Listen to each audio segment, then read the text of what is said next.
Oi, gente. Depois de algum tempo eu resolvi aparecer aqui pra vocês de novo, né? Faz tempo que eu não apareço por aqui. Acho que meu último vídeo foi quando eu tava falando que eu ia fazer o processo detox. Depois eu só apareci aqui através de postagem que vocês acompanham, né? Mas eu resolvi gravar um vídeo hoje. Toda vez que eu venho gravar vídeo eu tô assim, né? Descabelada, sem maquiagem, enfim. Tava limpando a casa. Sabe aquele momento que a gente tá no banho, pensando várias coisas e a gente tem vontade de falar? E agora, quando eu tava limpando a casa, aconteceu a mesma coisa. Comecei a pensar, eu tenho que falar isso, isso, isso. Daí eu resolvi gravar o vídeo agora, que tá na minha memória, né? Tá fresco ainda pra falar pra vocês. Então, assim, ó, vai ser um vídeo breve, tá? Eu ainda quero gravar vídeos separados por temas, por assuntos, né? Até porque aqui no IGTV, no máximo que permite por enquanto, pra mim, é 15 minutos de vídeo. Então tem assuntos que às vezes pode levar uma hora que eu gostaria de falar. Então eu acho que eu vou dividir por temas e vou conversando aqui pra vocês conforme as visualizações e interações desse vídeo aqui também, tá, gente?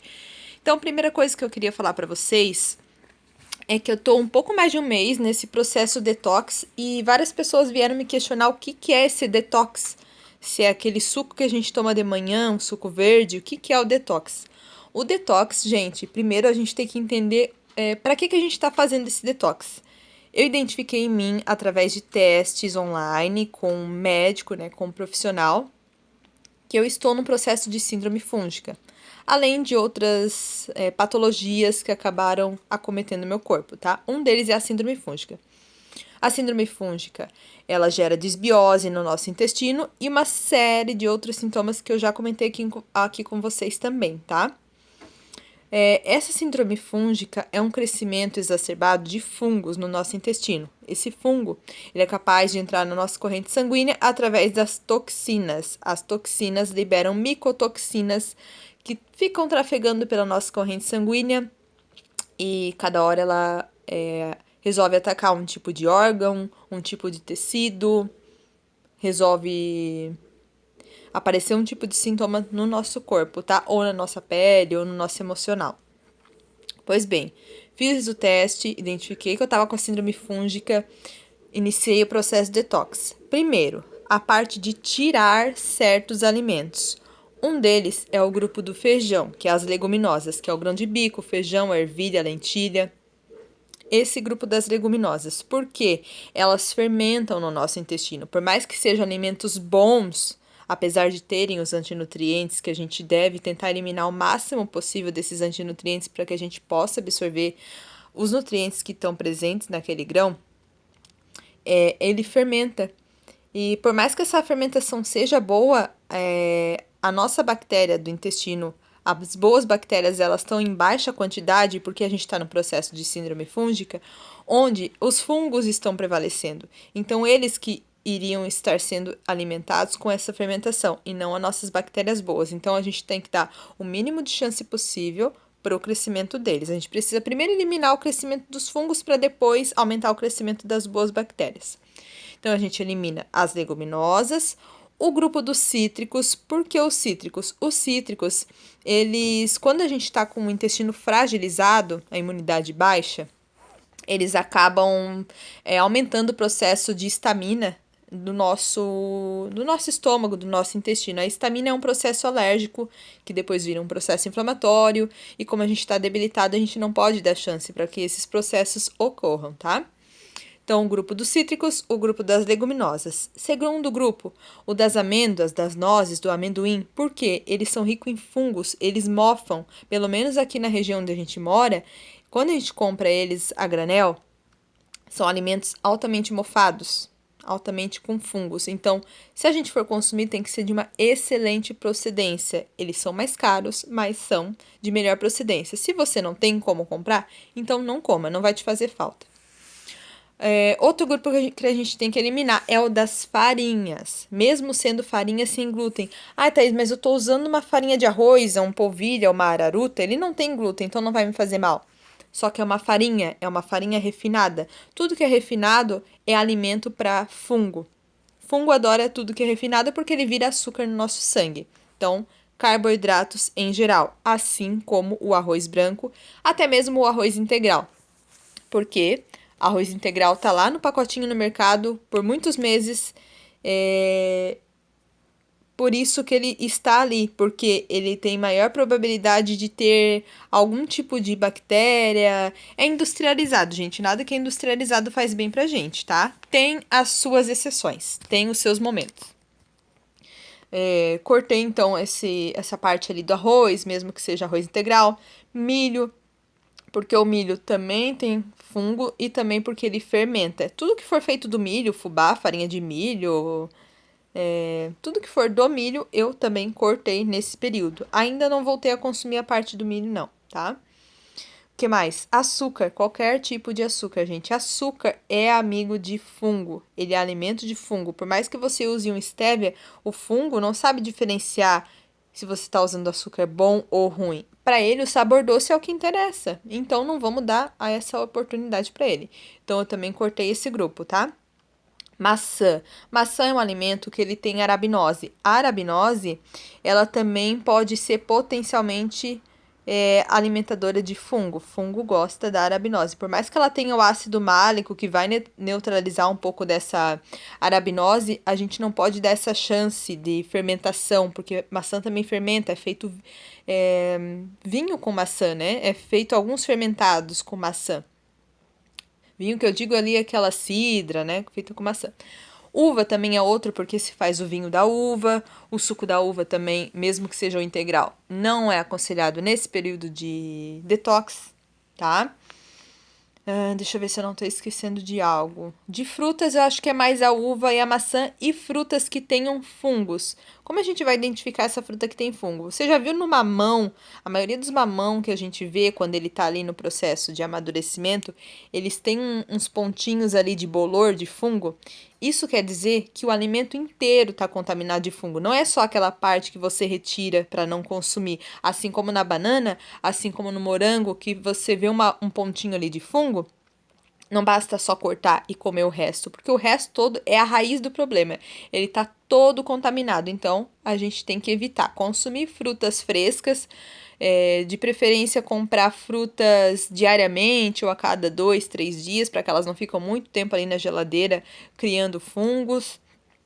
Então, nessa fase, gente, a gente tem que respeitar o nosso corpo. Se a gente está numa fase de adoecimento e a gente quer melhorar, a gente tem que abrir mão de algumas coisas, a gente tem que entender que processos existem para regenerar o nosso corpo, tá? Se você não quer ficar dependendo de remédio para depois piorar o problema e aparecer outros problemas no futuro, você tem que entrar em algumas restrições, às vezes é necessário. Por exemplo, no meu caso, onde eu deixei de consumir tudo isso, o que me restou foi consumir legumes, frutas, verduras, proteína, do peixe, às vezes até do boi, do frango, né? Sabendo preparar uma boa digestão também para o seu corpo é muito válido, tá?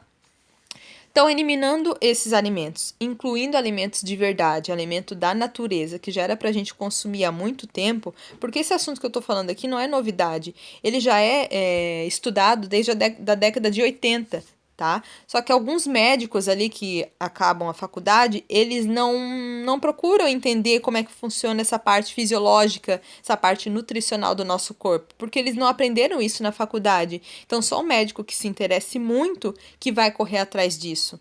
Hoje tem médicos que dão pós-graduação nessa parte. É muito interessante, porque qualquer especialidade pode buscar isso para tratar os seus pacientes sem o medicamento.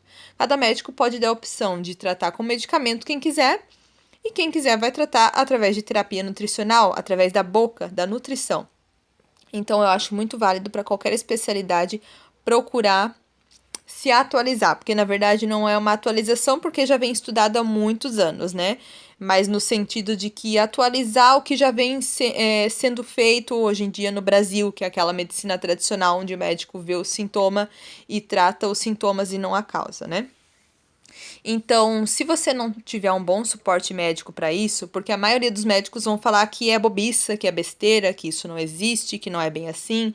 Eu passei por vários médicos que me disseram isso, até quando eu resolvi estudar, fazer curso, fazer videoaula, para tratar o meu problema, porque eu não aguentava mais, tá? Outra hora eu falo aqui melhor dos meus sintomas e como que funciona cada processo do nosso corpo. Mas uma coisa que eu queria esclarecer aqui para vocês é que às vezes vocês me falam, ou às vezes vocês pensam assim: ah, mas agora a Thaís tá numa vibe de tomar chá. Aí outra hora ela tá numa vibe de consumir aquilo. E outra hora ela tá. Gente, essas mudanças que eu faço na minha rotina faz parte da estratégia. Por quê? A gente não fica com um tipo de dieta pro resto da vida. A gente tem que dar o suporte que o nosso corpo precisa. O nosso corpo não precisa só de um tipo de coisa. Não é todo mundo que vai se beneficiar com o mesmo tipo de coisa. Porque cada organismo, cada gene reage de uma forma diferente. A gente tem a parte genética, a gente tem muitos comandos diferentes de um indivíduo para outro, entendeu? Então, por isso que eu faço essas estratégias, essas mudanças na alimentação e no estilo de vida. Por quê? Uma hora você pode fazer uma dieta cetogênica, outra hora uma low carb, outra hora você pode introduzir carboidratos, outra hora pode fazer um detox, porque você está dando aporte para o seu corpo, para os seus órgãos se nutrirem de várias coisas. Os nossos órgãos não vivem de uma coisa só. Ele precisa de vários nutrientes. E mesmo assim, a gente ainda tem que acabar suplementando, porque a utilização de agrotóxicos utilizadas na verdura, no legume e na fruta, não é só aquelas que a Anvisa permite, porque a Anvisa já permite uma quantidade de agrotóxico absurda para o nosso corpo. São muito prejudiciais para o nosso corpo. Fora a parte de agrotóxicos que eles usam de forma clandestina, que a gente nem sabe. E existe, tá, gente? Existe. E ainda por cima, vai vir para o Brasil uma espécie de trigo criado na Argentina que é 10 vezes mais tóxico do que o trigo que já existe hoje. O trigo que já existe hoje já é horrível, já é uma vergonha para a gente consumir. Porque lá na Itália é totalmente diferente. Quem mora na Itália ou quem já foi para lá vai saber do que eu tô falando. Então, o trigo não é nem para ser chamado de alimento, tá? Ele é um pedaço de plástico, porque ele é capaz de tampar ali o nosso intestino para que ele não respire. É mais ou menos assim que acontece. E essa parte do intestino, ela é muito interessante porque o nosso intestino, ele foi feito para a questão de imunidade, para absorver nutrientes. Ele tem uma capacidade de absorção de nutrientes, onde ele tem espaços ali dentro dele que foram feitas para que os nutrientes passem ali e vão para a nossa corrente sanguínea e seja distribuído para os órgãos. Ok. Quando a gente tem uma alimentação principalmente com leite, derivados, glúten e açúcar, que é só um dos problemas da alimentação, mas é os mais falados, né? E leite também, o problema não é só a lactose, tá? A proteína do leite, ela não é digerida pelo nosso corpo, ela fica passeando na corrente sanguínea, alimentando fungo, de difícil digestão, ela realmente foi feita pro bezerro digerir, ela não foi feita pra gente. Por mais que a pessoa não tenha intolerância à lactose, ao leite, ela não é digerida pelo nosso corpo. Ela vai ficar fazendo algum processo inflamatório ali que você nem tá sabendo que tá acontecendo. Às vezes o sintoma aparece 5 dias depois, 10 dias depois que você consumiu esses alimentos ali, o leite, o glúten e o açúcar, tá? Os sintomas às vezes não aparecem de um dia para o outro. E quando a gente ingere esse tipo de alimento, o nosso intestino entende que não é uma coisa que ele reconhece.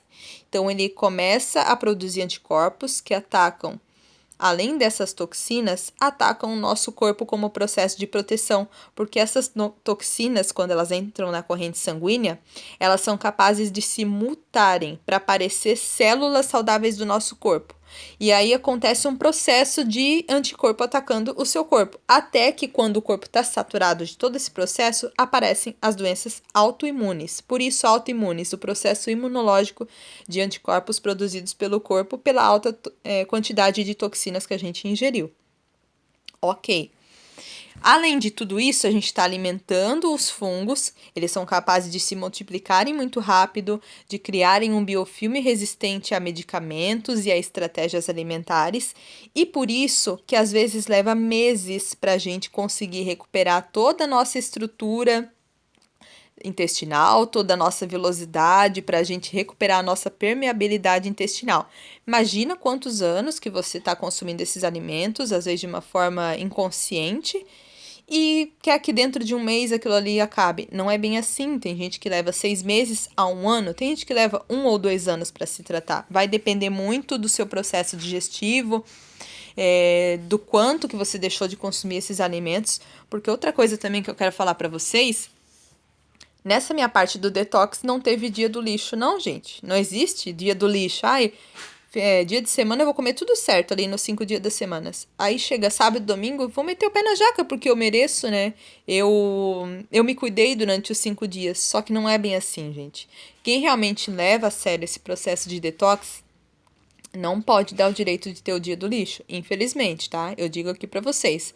Realmente tem que ter muita força de vontade para conseguir gerar esse tipo de mudança. Eu vou dizer que não é fácil, porque os primeiros dias da eliminação dos fungos ali, eles morrem primeiro porque você deixou de alimentar eles. Então eles vão ficando fracos, aquele biofilme vai ficando fraco. Outra porque a gente entra com alguns suplementos que são capazes de quebrar aquele biofilme das moléculas dos fungos. Aí onde eles começam a reagir.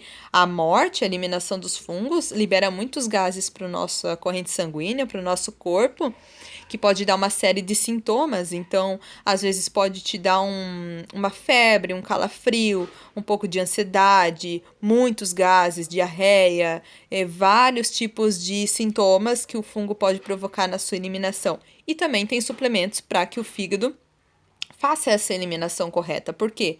Vai passar tudo pelo fígado. O fígado que processa essa parte de eliminação de toxinas.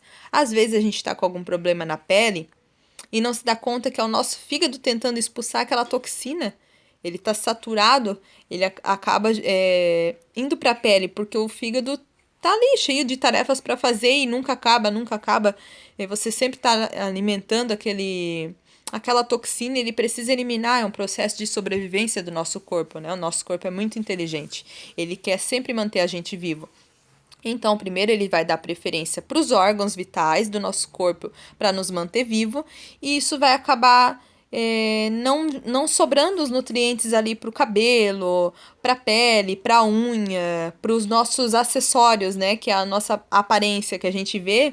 Quando a nossa aparência tá feia, ali com olheiras, a boca ressecada, né? É porque o seu corpo ele tá dando primeiro prioridade para te manter vivo, para os seus órgãos funcionarem. Então pense, outra coisa também que eu gosto de falar para vocês é que não existe um exame onde você vai detectar que você está com fungo, que você está com algum crescimento bacteriano. Até existe, mas é caro, a maioria dos planos de saúde não cobre. Você tem que dar atenção para os seus sinais e sintomas. O seu corpo ele mostra o que está acontecendo. Se você tem evidências de sinais e sintomas e procura um médico que não sabe fazer a leitura disso, ele vai acabar te passando exames, às vezes não é detectado no exame porque o fungo não tá ali naquela parte onde é feito o exame, ele é muito capaz de se esconder ou de se mutar para parecer que o seu corpo está saudável. Então, às vezes no exame pode detectar que você está saudável e você continuar com aqueles sintomas. O que mais do que essa prova dos sintomas pode mostrar? Entendeu? Então, tá aí a chave, é o seu sintoma, você sabe o que você tá vivendo há anos. O médico tem que entender. Então, por isso que tem que ser um bom médico. Ele vai avaliar primeiro os seus sintomas clínicos. Opa, ela tá com esse sintoma. Então, por que ela tá com aquilo ali? Quantos anos? Ele vai fazer um mapeamento de tudo que está acontecendo. Se depois do processo detox você continuar com sintomas, porque a gente tem uma fase ali de remissão, né, dos sintomas onde eles vão se desaparecendo, só que às vezes não completamente, só quer dizer que o seu fígado conseguiu abaixar um pouco aquele processo de toxina, mas ainda existe, né? Então, por isso que muitas vezes a pessoa deixa de ter os sintomas ali e volta a consumir os alimentos que não pode, e os sintomas reaparecem, é porque ainda não eliminou por inteiro do seu corpo. Você tem que dar esse tempo. Até porque, gente, a gente acostuma a comer de uma forma natural. A gente não fica mais com vontade de comer, por exemplo, doce ou salgadinho. Acostuma. No começo eu vou dizer que é bem difícil, bem difícil. Eu adoro comer um chocolate, meu. Quem me conhece sabe. Me senti, assim, várias vezes fracassada no começo, sabe, gente? Mas eu tenho uma coisa comigo, assim, que eu tenho muita força de vontade. Por mim mesma, porque ninguém me apoia. Na minha família, ninguém me apoia. Nem meu próprio marido entende muita coisa do que eu falo, mas eu faço por mim. Eu quero a minha saúde. Então, assim, no começo vai ser difícil. Eu emagreci bastante, emagreci. Só que, assim, eu tô agora com 53 quilos. Eu peguei a dengue, fui pra 50, né? Fiquei bem debilitada com a dengue. Tô com 53 quilos e o meu peso ideal é 60. Eu preciso ganhar 7 quilos. Na fase que eu tava com síndrome de pânico, eu cheguei nesses 53 quilos, mas com uma aparência de doente, uma aparência de debilitada. Eu tô com esse mesmo peso e não me vejo com essa aparência que eu tava da outra vez. Então é uma coisa muito generalizada também, essa coisa de peso, né? A gente tem que estar num peso onde a gente se veja com saúde, não importa se seja gorda ou magra, tem que ter saúde. A gente tem que ver saúde na nossa afeição, né? Então é mais ou menos isso que eu quero dizer para vocês. Como que inicia e depois eu quero também esclarecer como que funciona cada parte do nosso corpo, porque isso também mexe com a parte hormonal. Os hormônios, eles são responsáveis por muitas funções do nosso corpo que a gente nem imagina. Hormônio não é só hormônio sexual ali que gera o bebê, a testosterona e a progesterona. Tem muita mais outra cascata por trás disso que eu quero trazer aqui para vocês também. Então, se vocês tiverem alguma dúvida, se vocês não entenderam alguma coisa que eu falei aqui, pode me chamar no direct que eu vou responder vocês, tá?